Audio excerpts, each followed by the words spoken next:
নমস্কার বন্ধুরা, আমি প্রিয়াঙ্কা। আমার জাস্ট রিল্যাক্স ব্লগসে আপনাদের সবাইকে স্বাগত। আজ আমি আপনাদের সাথে শেয়ার করব আলু আর ফুলকপি দিয়ে বাটা মাছের ঝোল। একবার এভাবে বানিয়েই দেখুন, ভাতের সাথে খেতে কিন্তু দারুণ লাগে। চলুন তাহলে দেরি না করে রেসিপিটি শুরু করা যাক।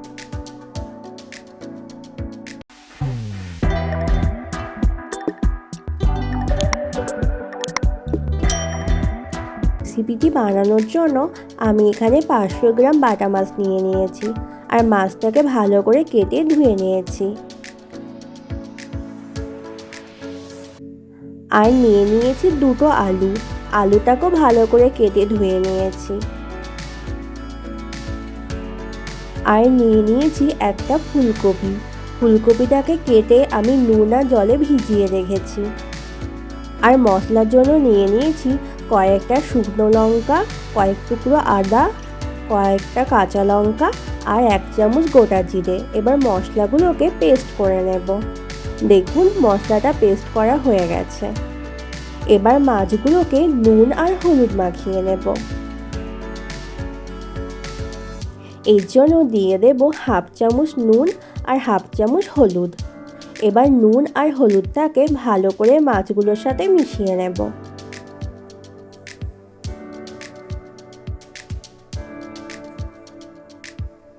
দেখুন মাছগুলোর সাথে নুন আর হলুদ মাখানো হয়ে গেছে। এবার মাছগুলোকে ভেজে নেব। এই জন্য আমি এখানে একটা কড়াই গরম করে নিয়েছি। এবার কড়াইয়ের মধ্যে দিয়ে দেব সর্ষের তেল।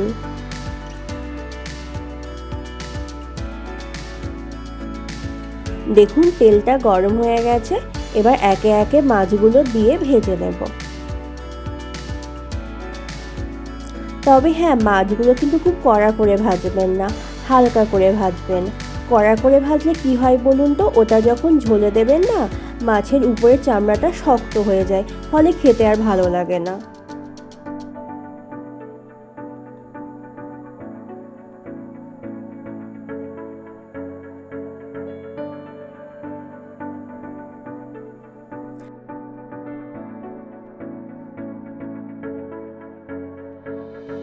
দেখুন আমার সব মাছগুলো ভাজা হয়ে গেছে।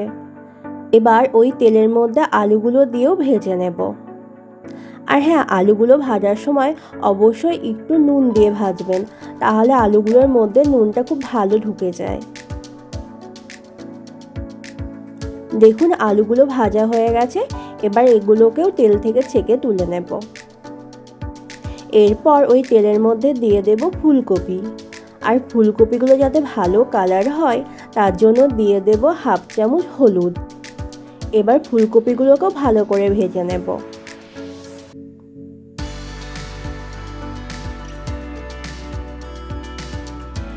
দেখুন ফুলকপিগুলো ভাজা হয়ে গেছে। এবার এগুলোকেও ছেঁকে তুলে নেব।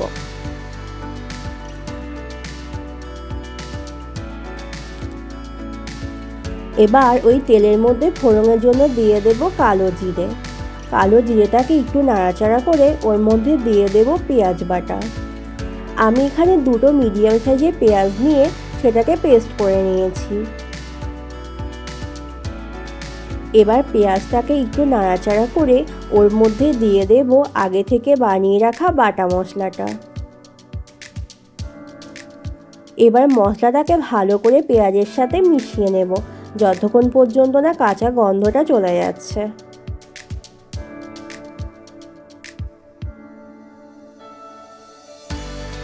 এবার এর মধ্যে দিয়ে দেব একটা টমেটো বাটা। আমি এখানে একটা মিডিয়াম সাইজের টমেটো নিয়ে সেটাকে পেস্ট করে নিয়েছি। এবার সব মশলাগুলো ভালো করে মিশিয়ে নেব। এবার এর মধ্যে দিয়ে দেব 1/4 চামচ হলুদ গুঁড়ো আর কালারের জন্য দিয়ে দেব 1/2 চামচ কাশ্মীরি লঙ্কার গুঁড়ো। এবার সব মশলাগুলো ভালো করে কষিয়ে নেব, যতক্ষণ পর্যন্ত না তেল ছেড়ে আসছে। দেখুন মশলাতে তেল ছেড়ে দিয়েছে। এবার ভেজে রাখা আলু আর ফুলকপিগুলো দিয়ে দেব।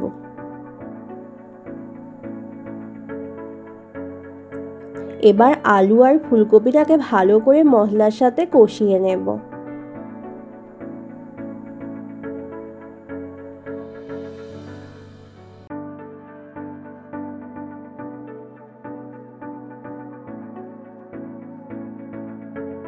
ব্যাস কষানো হয়ে গেছে।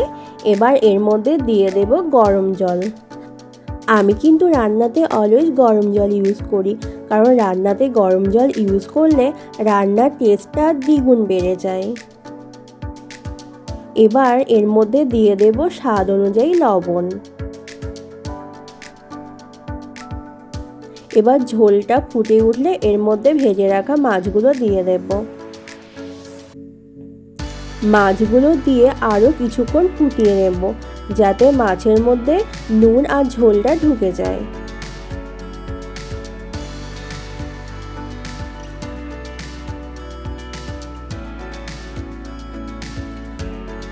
দেখুন ঝোলটাও কমে এসেছে, আর আলুটাও খুব সুন্দর সেদ্ধ হয়ে গেছে, আর মাছের মধ্যেও ঝোলটাও খুব সুন্দর ঢুকে গেছে। এর থেকে বেশি ঝোল কিন্তু আর মারবো না, এরকমই রেখে দেব। এবার ফ্লেমটা অফ করে এটাকে নামিয়ে নেব।